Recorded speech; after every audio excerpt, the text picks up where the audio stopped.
Hey guys, it's Rich with Cover 6 Gear. I'm going to do one more video tonight. It's kind of,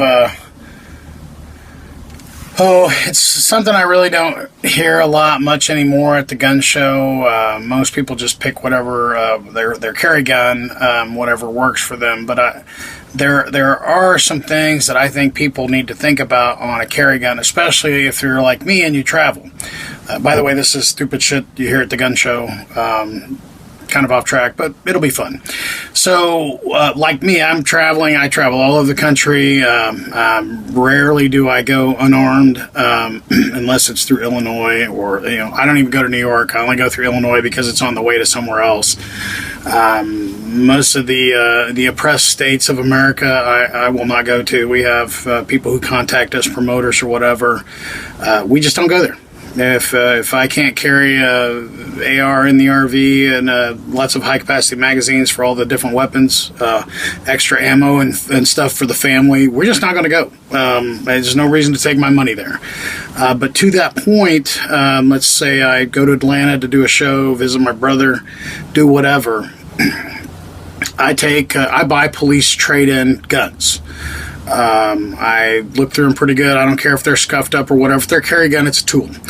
I think that gets lost on a lot of people that it is a tool. The primary reason, though, that I get these police trade-ins is if I'm on my way to Atlanta or wherever I'm in Atlanta, a shoot happens or whatever, really, when the dust settles, your gun is going to be impounded. All right. So you may be cleared to leave the state or the city or wherever the municipality it happens, but your gun is probably going to stay in an evidence locker until everything is cleaned up and done. I mean, until everybody's cleared 100%, everybody knows what's going on. You're not getting that gun back.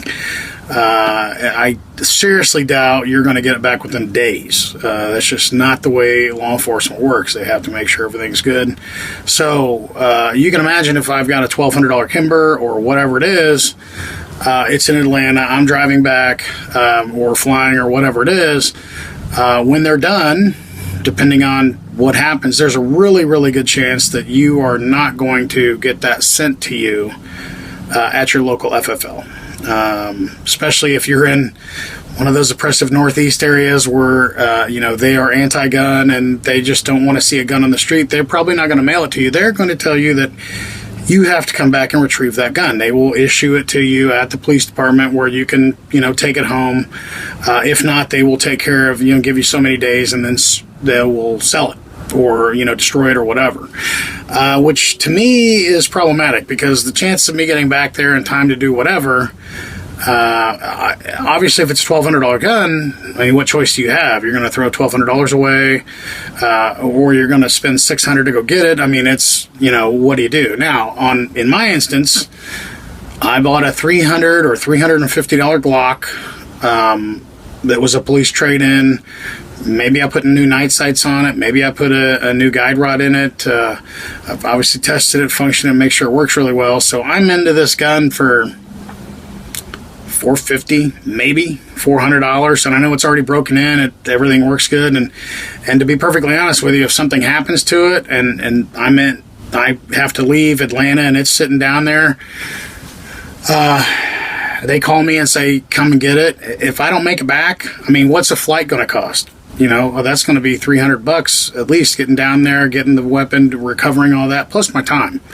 So in all reality, I can walk away from that gun, not worrying about it, because I can just find another police trade-in Glock for $350. I mean, it's or whatever gun it is. I mean, there's so many different police departments issuing stuff nowadays.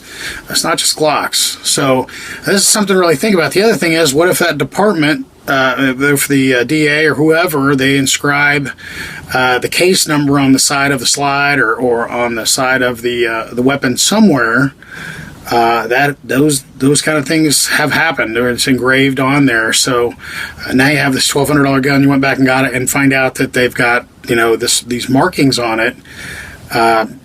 Maybe some guys would think that's cool or whatever. I guess it really depends on the gun, and I just don't want to be in that situation. I want to have options. So just something to think about. I don't think enough of us think about that when we're traveling or whatever, that, what happens if and recovery of our personal property. So this has been Stupid Shit I Hear at the Gun Show. Not really one of the stupid things, but it is something to think about when you're looking at traveling across state lines. So thanks a lot and have a great day.